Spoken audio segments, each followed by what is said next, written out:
Hey everyone, I'm Patrick Stocks from Ahrefs, and I've got a lot of questions from y'all. Let's see if I can answer these. So, first question, my company has a website built using Bootstrap framework, and we're finding SEO quite challenging. I'm doing the more common work of on-page keyword optimization, etc., but I'm still struggling getting too far. Any tips? Are there any best practices specifically that I should look at?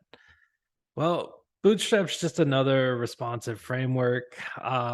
Typically, it's not going to be any kind of a limitation. Check your headings, check your titles. But if you're struggling, I am kind of doubting it's Bootstrap. I'd really be looking at how you're targeting your content and the quality of your content. Question two, what's the one thing we should do more of, change, stop in an effective 2023 SEO strategy? Well, don't go chasing anything new. Really, what you have to do year after year in SEO is the basics. Do the basics better than anyone else, and you're going to be successful. That means like plan your content strategy, write the content, internally link it, promote the content, and even improve the content. Your rankings won't always stay exactly the same. So sometimes you need to refresh your content a bit. Um, the next two questions are kind of along the same lines. What are the first three triage points of SEO? If you had to say start here, then do this and this, what would they be? What are the most important factors to consider when setting up a new website to give you the building blocks to work from? Again, focus on that content, the links, uh, do the basics really well. I can't emphasize that enough. The most successful companies out there, it's not that they're typically innovating any crazy new strategies or doing this one amazing thing. It's they really are like they've got processes in place and they're just getting it right time and time again. If you're a small business, is there any point at all in using the most popular keywords phrases on your site? As competition from bigger businesses means the likelihood of appearing on the first page is slim, is it better to solely focus on long tail keywords or phrases?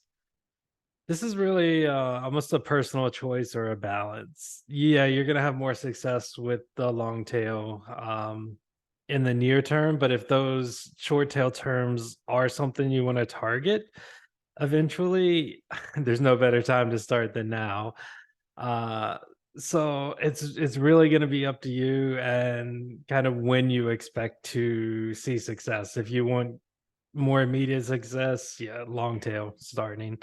If you know you're going to want to play in the market with the head terms, then at some point you're going to have to go after that. But it's your choice when you do that, really. The next question is actually very similar. The right mixture between long and short tail keyword targeting, considering budget and resources as well as timeline.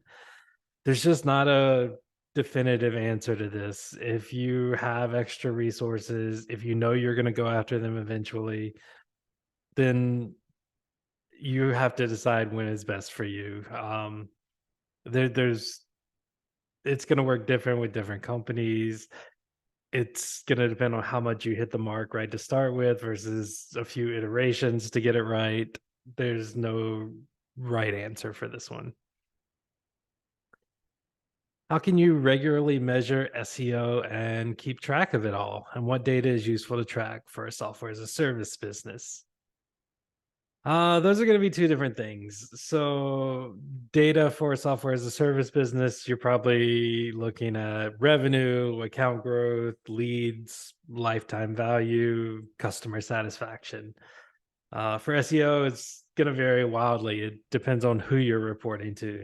If it's stakeholders, owners of the company, management, as close as you can get to revenue, whether that is revenue or leads, conversions, traffic value, they rarely want the details. Whereas if your contact is an SEO in-house, they may want more details on like traffic, keywords, even like competitor data to see like what's working well for them. So This is going to vary so much. I don't really have a great way of answering that. If you are considering a rebrand, but also considering bringing an SEO agency on board to help with lead gen, what should come first? Is there a way to still bring authority to the current website and ensure that if a rebrand and new website happens, that all the hard work from SEO activities isn't lost? Yes.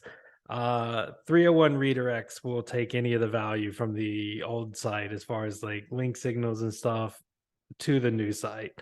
You can also use the migration tool in Google Search Console. You'll typically see a period of flux during the migration. You might be down for like a few weeks, but then everything should be fine after that. Uh, as far as what the agency should focus on, I would say future state rather than current state. If you're not going to be reusing the template from the site, don't focus on any template changes. They could go ahead and start looking at anything with the news site or internal linking. Any external links or anything like that should carry over, but I wouldn't be making huge website changes on the current website if that really is not going to carry over. But any content they want to create, like that kind of stuff, should carry over. Why should I pay for SEO when I could just pay for Google PPC? uh, it's a fair question, but really, very few people click on ads. I don't think a lot of people realize that. We have a lot of click data metrics, and depending on the niche, the keyword, it's like 3 to 20% click on ads. The rest all goes to organic. I think the official average that's been mentioned is 6% go to ads. Well, that's 94% that go to organic.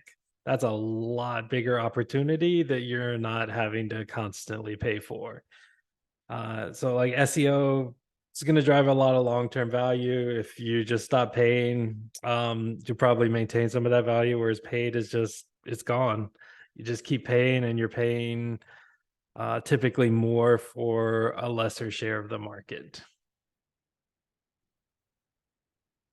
When is it time to decide to retire old or unsuccessful content?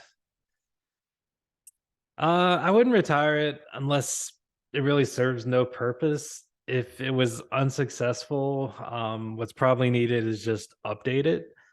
I'll usually give a post about 6 to 12 months or so before I will update it, like just to kind of see how it's doing. Actually, a good point there. I have a whole like content audit process. It's on the Ahrefs blog. It's pretty in depth. The decisions that you have to make when you're like, do I actually get rid of this? Do I merge it with something else?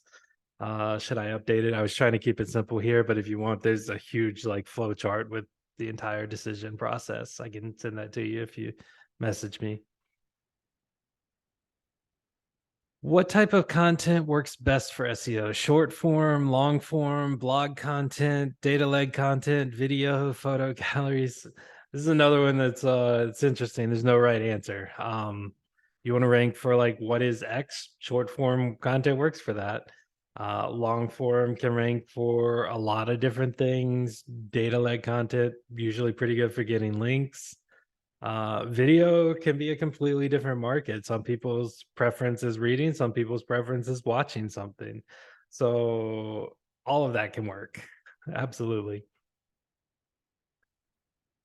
What is the best way to describe the importance of SEO in a marketing strategy to peeps who don't understand the mechanics of it? Uh, They don't really need to know the mechanics. They need to know what's important for them. So again, if you're like reporting to any kind of stakeholders or something, what they care about is how does this make us more money? Like what's the revenue? What's the conversion? What are you going to bring to the table and like why are you important? That's really all they want to know. They don't need to know the intricate details or anything. What specific data analytics should we be challenging our SEO marketing agencies on for maximum impact? The number one thing I like to show, I used to be in-house at a major corporation. The number one thing I would take to like product teams or stakeholders would be literally the top pages. Show your competitors' most successful content, and especially if you don't have content like that. We have the top pages report in Ahrefs. You can even aggregate this across a bunch of competitors and basically create a view of what's the most valuable content in your entire niche. Like that's a powerful thing to bring to someone to say like this is what you should focus on. Like let's create this content that's already driving value to our competitors. More simple view of that would be like a content gap report. You could even do the same thing with links, like with a link intersect, or same kind of process to find like common links in your niche that you may not have. So like what links that a bunch of your competitors have that you don't, that those are links you can probably get that are likely driving value for your competitors. In modern search is buying authoritative, high organic traffic websites and redirecting them and keyword mapping them professionally, still an effective strategy to deliver results. Let's say I have website A, it's high traffic and good position in SERPs, but I come across website B, which is similar. Should I buy website B and amalgamate them by redirecting website B to website A? That's an interesting question. If you can afford to buy them, yes.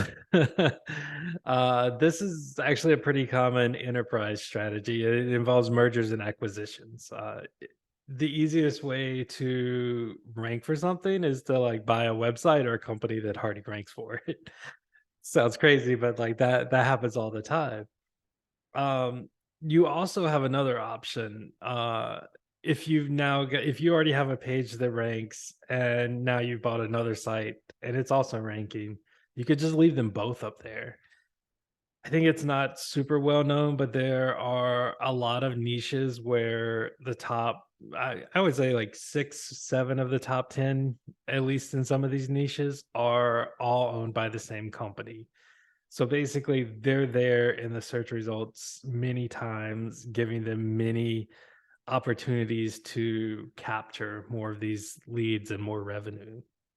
So maybe look at where you are ranking, decide whether it's better to combine, or if you've already got a couple that are ranking well, maybe it's better to just leave them alone, like and have multiple sites there. My question is what's going on here? A search for my client's URLs returning the title, meta description, and site links to another clinic site. The title and URL still point to arg.co.nz, but the other site links go to another site altogether. I looked at this, and the query itself was for the domain arg.co.nz. And it is exactly as this person described, where another domains shows up in the site links. I think this is happening simply because the business names are so similar, but I didn't see this happening for any normal queries outside of that like domain name query. So I'm not sure I would really focus on this. I didn't see it happening for any other queries except for this. So it's weird. It's Google getting it wrong. There's no links. There's nothing I can see that really causes this other than the names of these two companies are extremely similar. So Google might be saying like, "Oh, we think they're the same one," blah blah blah, but they're not doing it for a normal query. So don't focus on that, I would say, until it really becomes a problem. Of course, an AI question. What are your top tips for embracing AI tools such as ChatGPT to aid in the process of creating authentic and well optimized content? Anything coming from ChatGPT is not going to be authentic or well optimized. I don't think these models are good enough yet to like just trust them. You could use them as a starting point for creating outlines, maybe. Um, but it's not that different than uh, an inexperienced writer just rehashing content from other websites, except that it's going to get facts and information wrong. So it's kind of worse than that. Um, if you're going to do this, I would say you probably need to fact check them, edit them for a lot of issues, and then add your own expertise and insights. Um, in which case, it's still a lot of work and maybe didn't save you any time. That's the position I'm in now using these. Is I don't feel like I would get much out of it. But if you find a way to use it that does save you time, obviously do it. I just don't think like ChatGPT is quite there yet. Maybe next gen. Scenario: you create a well optimized piece of content that features prominently within the site architecture. Would you recommend next steps to improve the ranking? Still be to build some trusted backlinks to the article or something else? If backlinks, do you have any recommendations? I would do internal links first, because it's your site, you control it. Then external, sure. For backlinks, probably just start looking at the similar content that's already ranking and what links they have. See if there's anything there that's useful to you that you can replicate. First, in managing my own website, if a blog story starts to fall in the rankings on a given keyword, what can we do to disrupt that story to get it going back up? Or should we just give up on that post and create a new story? Uh, I wouldn't just give up. I wouldn't rewrite it. It's usually a lot easier to just update it. So look at what's ranking above you. See why it might be. Is there like new info? Did someone organize that info better? Did they add their own like stories or unique expertise or insights? Did they just summarize it better? I'd almost always update my post before trying to create a new one. Second, all of my efforts are on earned search, but if I use paid, which I never do, to get in those top slots, does that help me in the earned, or do I go back to where I was on earned when I stop paying? So paid isn't a direct ranking factor. It's not like you pay for ads, you're suddenly going to start ranking better.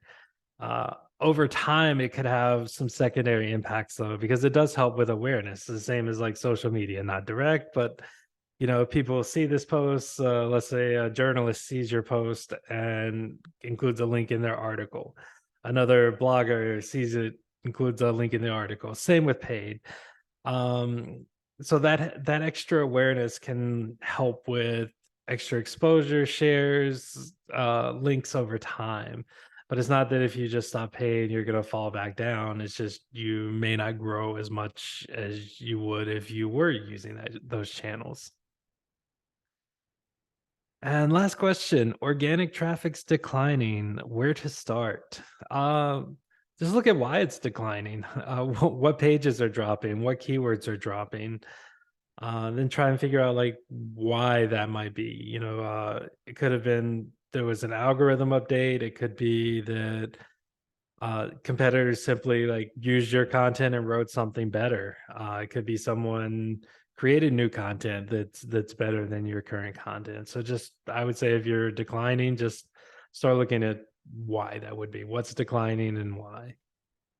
All right, that's all the questions. Thank you all. Hope this helped. Message me on Twitter if you want. I'm at Patrick Stocks, STOX, and I can answer any more questions you have. Thanks.